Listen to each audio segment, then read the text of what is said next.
আসসালামু আলাইকুম। কানিজ ফাতেমা লোপা স্বাগত জানাচ্ছি এনটিভির রাতের খবরে। ক্রাউন সিমেন্ট শিরোনাম দেখছিলেন, এবারে নিয়ে যাচ্ছি পুরো খবরে। ইসরায়েলের সাথে সব ধরনের সম্পর্ক ছিন্ন করতে মুসলিম বিশ্বের প্রতি আহ্বানের পাশাপাশি ফিলিস্তিনি জনগণের পাশে থাকার প্রতিশ্রুতিতে ঢাকায় শেষ হল মার্চ ফর গাজা কর্মসূচি। সোহরাওয়ার্দী উদ্যানে লাখো মানুষের প্রতিবাদী সমাবেশ থেকে অবিলম্বে গাজা ও রাফায় ইসরায়েলের গণহত্যা বন্ধ, ইসরায়েলের বিচারসহ 5 দফা দাবি জানানো হয়। ইসলামী ব্যক্তিত্ব, বিভিন্ন রাজনৈতিক দলের নেতৃবৃন্দ সহ নানা শ্রেণী পেশার মানুষ অংশ নেন এই কর্মসূচিতে। জামাল হোসেনের ক্যামেরায় রিপোর্টে আরও জানাচ্ছেন মুকসিমুল আহসান।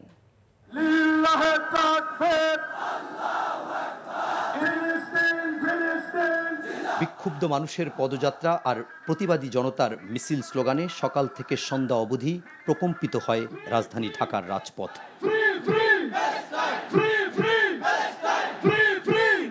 বিভিন্ন শ্রেণী পেশার সব বয়সী মানুষের ঢল নামে ঐতিহাসিক সোহরাওয়ার্দী উদ্যানে।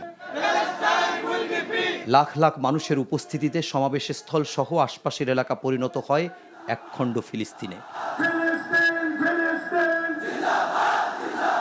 স্টপ জেনোসাইড, ফ্রি প্যালেস্টাইন এমন স্লোগানে ফিলিস্তিনের পতাকা এবং ইসরায়েল বিরোধী নানা প্লাকার্ড নিয়ে সাধারণ মানুষ যোগ দেয় মার্চ ফর গাজা কর্মসূচিতে। মূল মঞ্চে যখন ঘোষণাপত্র পাঠ চলছে, সোহরাওয়ার্দী উদ্যান ততক্ষণে জনসমুদ্র। অবিলম্বে গাজা এবং রাফায় ইসরায়েলি গণহত্যা বন্ধ সহ 5 দফা দাবি জানানো হয় ঘোষণাপত্রে। যুদ্ধবিরতি নয়, গণহত্যা বন্ধ কার্যকর ও সম্মিলিত পদক্ষেপ গ্রহণ করতে হবে। পূর্ব জেরুজালেমকে ফিলিস্তিন রাষ্ট্রের রাজধানী হিসেবে আন্তর্জাতিকভাবে স্বীকৃতি দিতে হবে। ফিলিস্তিনিদের আত্মনিয়ন্ত্রণ, নিরাপত্তা এবং রাষ্ট্রীয় সার্বভৌমত্ব প্রতিষ্ঠার পথ উন্মুক্ত করতে হবে। আমরা মুসলিম বিশ্বের সরকার ও ওআইসির মতো মুসলিম উম্মার প্রতি আহ্বান জানাই, ইসরায়েলের সাথে অর্থনৈতিক, সামরিক ও কূটনৈতিক সকল সম্পর্ক অবিলম্বে ছিন্ন করতে হবে।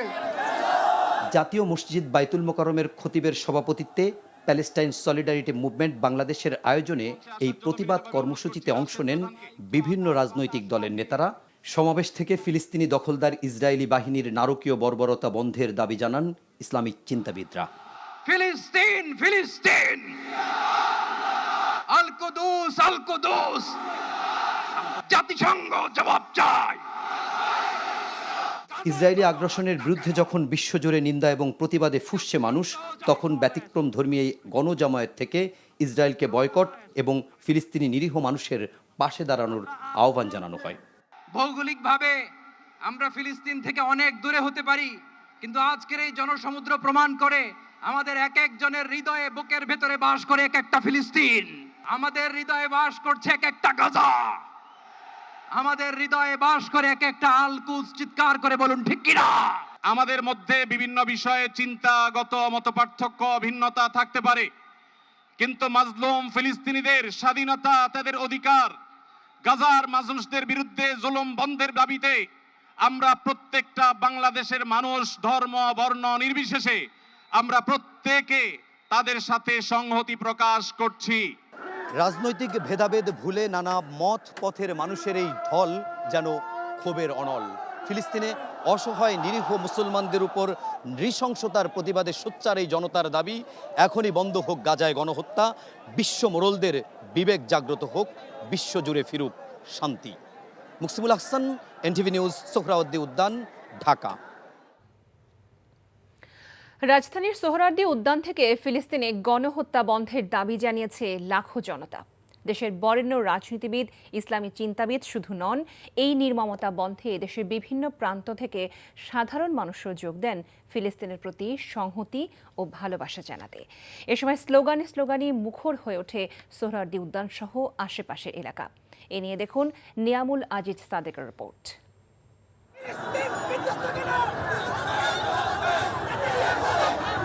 এক অন্যরকম দিন গাজাবাসীর জন্য উৎসর্গ করল বাংলাদেশের মানুষ। প্রচণ্ড রোদের মধ্যেও সকাল থেকেই লোকে লোকারণ্য সোহরাওয়ার্দী ময়দান। লাল সবুজের বাংলাদেশে রক্তাক্ত ফিলিস্তিনের প্রতিচ্ছবি নিয়ে ঢাকায় লাখো জনতা। 60,000-এর বেশি নিরীহ ফিলিস্তিনি হত্যার পরে অন্তত এবার যেন ব্যবস্থা নেওয়া হয়, এমন দাবি ছিল অনেকের। আমরা প্যালেস্টাইনের মুক্তি চাই। আমরা মুসলিম হিসাবে আমাদের মুসলিমের একটা দায়বদ্ধতা আছে, সেই থেকে আমরা ঘরে থাকতে পারি না। ফিলিস্তিনি বাচ্চাদের যেভাবে নির্যাতন নিপীড়ন করছে সেই সংগ্রাম করতে আমরা এসেছি। চাচ্ছি যে পুরো ফিলিস্তিন, গাজা এদের জন্য যুদ্ধ থেমে যায়। আমাদের আজকে এখান থেকে একটাই দাবি এবং একটাই চাওয়া, সারা বিশ্বের মুসলমান যেন এক হয়ে আমরা ইসরায়েলের বিরুদ্ধে লড়াই করতে পারি। প্রদর্শিত হয় ফিলিস্তিনের সবচেয়ে বড় পতাকা, সেই সাথে ছোট পতাকাগুলো উড়িয়ে ফিলিস্তিনের প্রতি নিজেদের ভালোবাসা জানালো লক্ষ মানুষ। মজলুম ফিলিস্তিনের পাশে বাংলাদেশ আগেও ছিল, এখনো আছে, ভবিষ্যতে থাকবে। এই বাংলাদেশ থেকে হয়তো সেই যুদ্ধে আমরা অংশগ্রহণ করতে পারবো না, এই জন্য আজকে আমরা সারা বাংলাদেশে এই মার্চ ফর গাজার উদ্দেশ্যে সবাই অন্তত তাদের জন্য ব্যতীত হব। স্বাধীন রাষ্ট্র মুসলমানদের সেটা আবার ফিলিস্তিনিদের কাছে ফিরিয়ে দেওয়া হোক। আমরা ফিলিস্তিনের পক্ষ থেকে ইসরায়েলের বিরুদ্ধে জিহাদ করার জন্য এখানে এসেছি।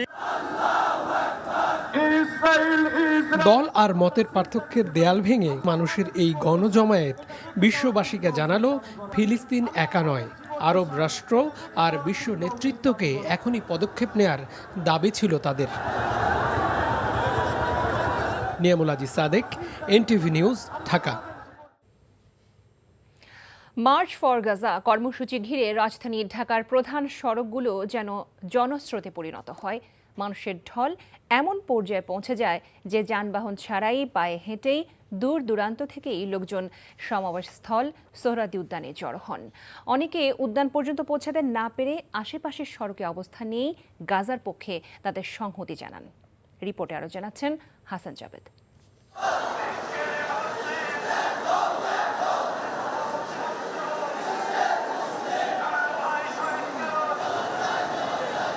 পূর্ব ঘোষিত মার্চ ফর গাজা কর্মসূচিতে অংশ নিতে শনিবার সকাল থেকেই রাজধানী এবং এর আশপাশের জেলা থেকেই জনতার স্রোত আসতে থাকে সোহরাওয়ার্দী উদ্যানের দিকে।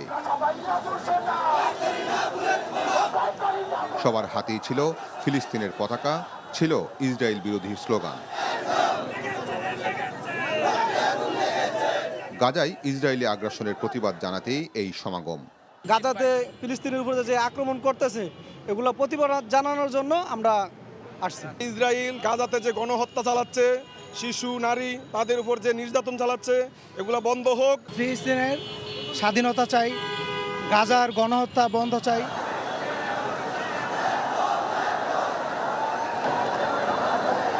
লাখ লাখ মানুষের ঢল জনসমুদ্রে রূপ নেয় রাজধানীর প্রধান সড়কগুলোতে। বিভিন্ন বয়সী মানুষ পায়ে হেঁটেই ছুটেছেন তাদের প্রতিবাদ জানাতে। তুরস্ক, মিশর, বড় বড় মুসলিম রাষ্ট্রগুলো আজকে এই ফিলিস্তিনে বর্বরতা দেখে চুপ করে আছে, তারা কিচ্ছু বলে না। মানুষকে এভাবে মেরে ফেলা, এটা আইএমএ জাহিলিয়াতের জাহিলি যুগের বর্বরতাকেও হার মানিয়েছে। অন্তর থেকে আমাদের তাদের প্রতি ঘৃণা, যারা যে গণহত্যার মুখ করছে, আল্লাহ তাদের বিচার অবশ্যই করবে। ইসলামের বিজয় একদিন হবেই। মানুষের এই স্রোতে থেমে যায় যানবাহনের চাকা। কর্মসূচি শেষ করে আবার পায়ে হেঁটেই নিজ গন্তব্যে ফেরেন তারা। পুরো দিন জুড়েই রাজধানী ঢাকা ছিল লোকে লোকারণ্য। সবার মত পথ ছিল অভিন্ন, সবাই যেন মিলিত হয়েছিল একখণ্ড গাজায়। Hasan Javed, NTV news, Dhaka. আগামী ডিসেম্বর থেকে জুন মাসের মধ্যে জাতীয় নির্বাচনের লক্ষ্য নিয়ে সংস্কার কার্যক্রম দ্রুত এগিয়ে নেওয়ার তাগিদ দিয়েছেন প্রধান উপদেষ্টা এবং জাতীয় ঐকমত্য কমিশনের চেয়ারম্যান প্রফেসর মোহাম্মদ ইউনুস। বিকেলে প্রধান উপদেষ্টার সরকারি বাসভবন যমুনায় ঐকমত্য কমিশনের 2 সদস্যের সাথে এক বৈঠকে তিনি এই তাগিদ দেন।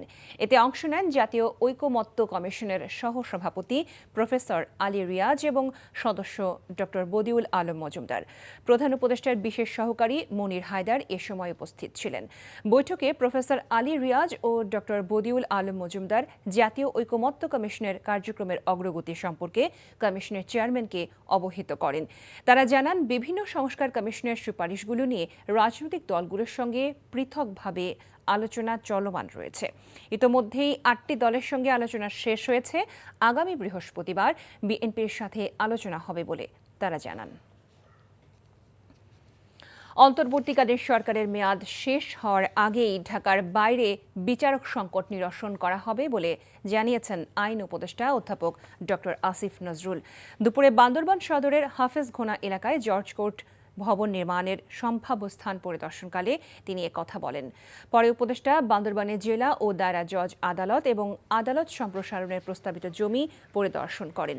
এ সময় তার সাথে ছিলেন আইন ও বিচার বিভাগের উপসচিব মোহাম্মদ মেহেদি হাসান, বান্দরবান জেলা ও দায়রা জজ জামিউল হায়দার, নারী ও শিশু ট্রাইব্যুনালের বিচারক জেলা ও দায়রা জজ জিয়াবুন নাহার।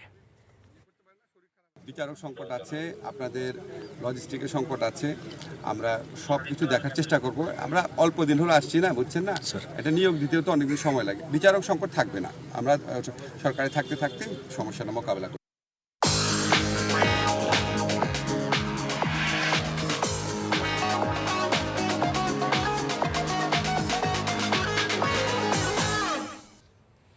মার্কেন্টাইল ব্যাংক অর্থনীতির খবর।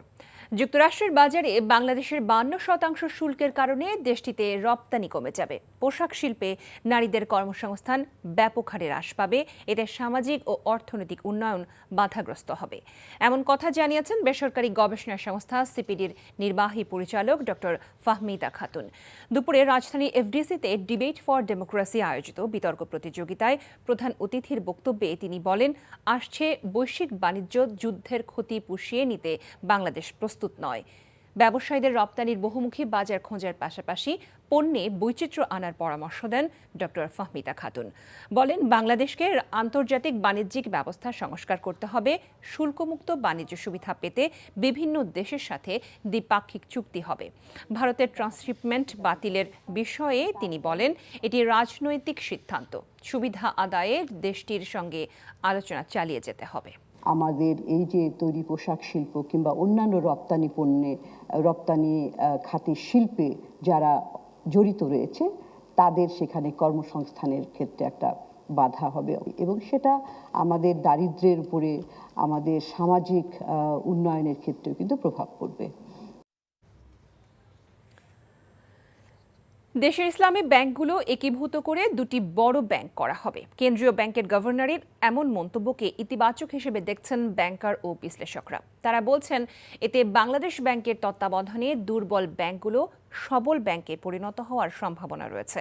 তবে ব্যাংক একীভূত হওয়া নিয়ে এখনও ইসলামী ব্যাংকগুলোর সঙ্গে আলোচনা শুরু হয়নি বলে জানিয়েছেন ফার্স্ট সিকিউরিটি ইসলামী ব্যাংকের চেয়ারম্যান। সেলিম মালিকের রিপোর্ট। দেশের 10টি ইসলামী ব্যাংকের মধ্যে 2010 সালের পর থেকে একে একে 6টি দখলের ন্যায় স্বৈরাচার শেখ হাসিনার মদতপুষ্ট এস আলম গ্রুপ। এরপরের ইতিহাস কেবলই লুটপাটের। নামে বেনামে ঋণ নিয়ে গ্রুপটি বিদেশে পাচার করেছে হাজার হাজার কোটি টাকা। আর অর্থ হারিয়ে অনেকটাই নিঃস্ব হয়ে গেছে গ্রুপটির শরিয়া ভিত্তিক ব্যাংকগুলো।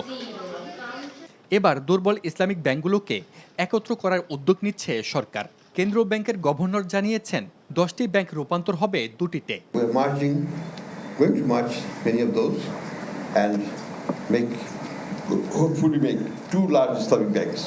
এ নিয়ে কি ভাবছেন শরিয়া ভিত্তিক ফার্স্ট সিকিউরিটি ইসলামী ব্যাংকের চেয়ারম্যান? যদি তারা এই ব্যাংকগুলোকে একসাথে নিয়ে যদি সব ধরনের আপনার সহায়তা দিয়ে যদি ব্যাংকগুলোকে দাঁড় করায়, তাহলে তো আমাদের গ্রাহকদের খুশি হওয়া উচিত। জাতি হিসেবে আমাদেরও খুশি, নাখোশ হওয়ার কিছু নাই। এবং জনগণের যে ডিপোজিটরদের যে শঙ্কার জায়গা, যেটা তাদের ডিপোজিট থাকবে কিনা, এখানে তাদেরকে আশ্বস্ত করা হচ্ছে। বিশ্লেষকরা বলছেন, এটি ব্যাংক খাতের জন্য ইতিবাচক বার্তা। এতই দুর্বল, অসুস্থ যে এগুলোকে বিভিন্ন রকম পদ্ধতিতে চেষ্টা করেও কিন্তু এগুলোকে সুস্থ করা যাচ্ছে না। তাদেরকে বারবার প্রণোদনার টাকা দিয়ে কোনো রকমে লাইফ সাপোর্টে রেখে বাঁচানো হচ্ছে। যেহেতু সরকার মনে করে যে কোনো ব্যাংকই তারা সিক হয়ে বন্ধ হয়ে যেতে দেবে না, এটাকে ইতিবাচক হিসাবে আমি দেখছি। তবে টেকসই ব্যাংক খাত গড়ে তুলতে দোষীদের দৃষ্টান্তমূলক শাস্তির পাশাপাশি এই খাতকে রাজনৈতিক হস্তক্ষেপ মুক্ত রাখতে হবে। বড় বড় যে সমস্ত স্ক্যাম, সেগুলো ঘটতে দেওয়া যাবে না। এবং সেটার জন্য যথাযথভাবে যেমন কঠোর মনিটরিং থাকতে হবে এবং সেক্ষেত্রে কোনো ধরনের দুর্নীতির আভাস থাকলে তাহলে সেক্ষেত্রে উপযুক্ত তাৎক্ষণিক ব্যবস্থা নিতে হবে। ব্যাংকগুলোকে রাজনৈতিক প্রভাবমুক্ত করতে হবে, যে কোনোভাবেই যেন রাজনৈতিক বিবেচনায় ঋণ দেওয়া না হয়। পাশাপাশি একটি স্বাধীন ব্যাংকিং কমিশন গঠনের পরামর্শ অর্থনীতিবিদদের। বাংলাদেশ ব্যাংকের সঙ্গে একটা ব্যালেন্স দরকার অন্য কোনো প্রতিষ্ঠানে, সেটা হতে পারে একটা শক্তিশালী ব্যাংকিং কমিশন। সেলিম মালিক, এনটিভি নিউজ, ঢাকা। বেসরকারি টিভি চ্যানেল RTVর চেয়ারম্যান মোর্শেদ আলমকে রিমান্ডে নিয়ে তার অবৈধ সম্পদ অর্জনের হিসাব নিকাশ নেওয়ার দাবি জানিয়েছেন বিএনপি চেয়ারপারসন উপদেষ্টা জয়নুল আবেদিন ফারুক। জাতীয় প্রেস ক্লাবের সামনে সেনবাগ জাতীয়তাবাদী ফোরামের অবস্থান কর্মসূচিতে তিনি এ কথা বলেন। এ সময় তিনি সময়ক্ষেপণ না করে ন্যূনতম সংস্কার করে দ্রুত নির্বাচন দিতে অন্তর্বর্তী সরকারের প্রতি আহ্বান জানান। জয়নুল আবেদিন অভিযোগ করেন, একদল মানুষ সংস্কারের নামে নির্বাচন নিয়ে টালবাহানা করছে। তিনি দ্রুত এমন নির্বাচন আয়োজনের দাবি জানিয়েছেন যেখান থেকে আর কোনো স্বৈরাচারী তৈরি হবে না। ফ্যাসিস্ট সরকারের গ্রেফতারকৃত নেতাদের জেলখানায় অবৈধ সুযোগ সুবিধা দেওয়া হচ্ছে বলেও অভিযোগ করেন তিনি। বাংলাদেশের হাজার হাজার কোটি টাকা অবৈধভাবে উপার্জন করে বিদেশে পাচার করেছে, তাকে গ্রেফতারের পর কেন থানা পুলিশ রিমান্ডের আবেদন করলেন না? মোর্শেদের বিচার হতে হবে, যিনি বদনা বানিয়ে ইনকাম করার পয়সাও তার ছিল না, আজকে তার ছেলে তার ভাইরা এই অগাধ সম্পদের মালিক কোথা থেকে হলো? এই সরকারের দায়িত্ব এটা বাইর করা। দলের মধ্য থেকে যারা সন্ত্রাসী, চাঁদাবাজি, শিল্প প্রতিষ্ঠান ও ভূমি দখল করার কাজে লিপ্ত তাদের বহিষ্কারের দাবি জানিয়েছেন নারায়ণগঞ্জ ৪ আসনের সাবেক সংসদ সদস্য ও বিএনপির জাতীয় নির্বাহী কমিটির সদস্য মোহাম্মদ গিয়াসউদ্দিন। বিকেলে নারায়ণগঞ্জের ভুঁইঘর মাঠে বিএনপির ভারপ্রাপ্ত চেয়ারম্যান তারেক রহমানের ৩১ দফা বাস্তবায়নের লক্ষ্যে ফতুল্লা থানা বিএনপি আয়োজিত সমাবেশে তিনি এ কথা বলেন। দলের ভারপ্রাপ্ত চেয়ারম্যান দেশে ফিরতে অভিযুক্তদের বিরুদ্ধে দ্রুত ব্যবস্থা নেওয়ার কথাও তিনি জানান। ফতুল্লা থানা বিএনপির সিনিয়র সহসভাপতি সুলতান মাহমুদ মোল্লার সভাপতিত্বে সমাবেশে বক্তব্য রাখেন ফতুল্লা থানা বিএনপির সাধারণ সম্পাদক অ্যাডভোকেট আব্দুল বারী ভূঁইয়া। দীর্ঘ ১৭ বছর পর ফতুল্লার ঐতিহাসিক ডিআইটি মাঠে ফতুল্লা থানা বিএনপির সমাবেশ অনুষ্ঠিত হয়েছে। পাহাড়ে বিভিন্ন সম্প্রদায়ের বর্ষবরণের প্রধান সামাজিক উৎসবকে বলা হয় বৈশাখী। ত্রিপুরাদের বৈশুক, মারমাদের সাংরাই, চাকমাদের বিজু, তঞ্চঙ্গাদের বিশু নামের উদ্যাক্ষর নিয়ে উৎসবটিকে সংক্ষেপে বৈশাখী বলা হয়। ফুল ভাসানোর মধ্য দিয়ে ৩ দিনব্যাপী ক্ষুদ্র নৃগোষ্ঠীদের সবচেয়ে বড় সামাজিক অনুষ্ঠান বৈশাখীর মূল আনুষ্ঠানিকতা শুরু হয়েছে। ওয়ালিউল্লাহ অলির ডেস্ক রিপোর্ট। পূব আকাশে সূর্যোদয়ের মধ্য দিয়ে রাঙামাটির কেরানি পাহাড় এলাকায় কাপ্তাই হ্রদের তীরে হাজির হয়েছেন শত শত তরুণ তরুণী। গঙ্গা মায়ের উদ্দেশ্যে ফুল উৎসর্গ করে কলা পাতায় করে সেই ফুল পানিতে ভাসিয়ে দিচ্ছেন তারা। শুধু কেরানি পাহাড় নয়, জেলার বিভিন্ন স্থানে ফুল ভাসিয়ে দিনটি শুরু করেছেন তারা। পানিতে ফুল ভাসিয়ে পরিবার, দেশ ও সমগ্র জীবের মুক্তির জন্য গঙ্গা দেবীর নিকট প্রার্থনা করা হয়। পুরনো বছরের দুঃখ বেদনায় যেন ভাসিয়ে দিয়ে নতুন দিনের সম্ভাবনার আলো জ্বালান পাহাড়ের বাসিন্দারা। গঙ্গা মাকে ফুল দিলাম, ফুল দিয়ে নতুন বছরকে বরণ করলাম, পুরনো বছরকে বিদায় দিয়ে নতুন বছরকে বরণ করি। আমরা এইভাবে, এটা আমাদের সংস্কৃতি। আমরা আগামী দিনে এই এলাকায় মানুষের মধ্যে যে সম্প্রীতি, সৌহার্দ্যের যে অতীত ইতিহাস রয়েছে সেটাকে আমরা আরো সুদৃঢ় করব। বিশ্ববাসীর সুখ, শান্তি ও মঙ্গল কামনায় বান্দরবানের বালাঘাটা পুরনো নদীঘাট এলাকায় সাঙ্গু নদীর পানিতে ফুল উৎসর্গ করেন চাকমা ও তঞ্চঙ্গা সম্প্রদায়। চাকমাদের বিজু ও তঞ্চঙ্গাদের বৈশু উৎসবে অংশ নেয় চাকমা তঞ্চঙ্গা তরুণ তরুণী, শিশু কিশোর ও বিভিন্ন বয়সের নারী পুরুষ। বছরের যত দুঃখ কষ্ট সবগুলো যেটা মুছে যায়, তো সে উদ্দেশ্যে আর বাড়িতে গিয়ে মোমবাতি দিয়ে মঙ্গলের জন্য শুভকামনা করি। এদিকে চেঙ্গি নদীতে ফুল ভাসানোর মধ্য দিয়ে খাগড়াছড়িতে বর্ষবরণ উৎসব বৈশাখীর মূল আনুষ্ঠানিকতা শুরু হয়েছে। নদীর দুই পাড়ে মোমবাতি জ্বালিয়ে কলা পাতায় ফুল নিবেদন করে গঙ্গা দেবীর উদ্দেশ্যে প্রার্থনা করা হয়। নদীতে ফুল ভাসিয়ে বিদায় বছরের দুঃখ কষ্ট গ্লানিকে বিদায় জানিয়ে নতুন বছরের জন্য শুভকামনা করা হয়। ওয়ালিউল্লাহ অলি, এনটিভি নিউজ ডেস্ক। ফিলিস্তিনের গাজা উপত্যকায় দখলদার ইসরায়েলি বাহিনীর বর্বরোচিত গণহত্যার প্রতিবাদে বাংলাদেশ মার্চ ফর গাজা কর্মসূচি নিয়ে দেশের পাশাপাশি সংবাদ প্রকাশ করেছে বেশ কিছু বিদেশি সংবাদ মাধ্যমও। খোদ ইসরায়েলি সংবাদ মাধ্যম টাইমস অফ ইসরায়েলও সংবাদ প্রকাশ করে। সংবাদ মাধ্যমটির প্রতিবেদনে বলা হয়, বিক্ষোভকারীদের মধ্যে অনেকেই মার্কিন প্রেসিডেন্ট ডোনাল্ড ট্রাম্প, ইসরায়েলের প্রধানমন্ত্রী নেতানিয়াহু এবং ভারতের প্রধানমন্ত্রী নরেন্দ্র মোদীর ছবিতে পেটাতে দেখা গেছে।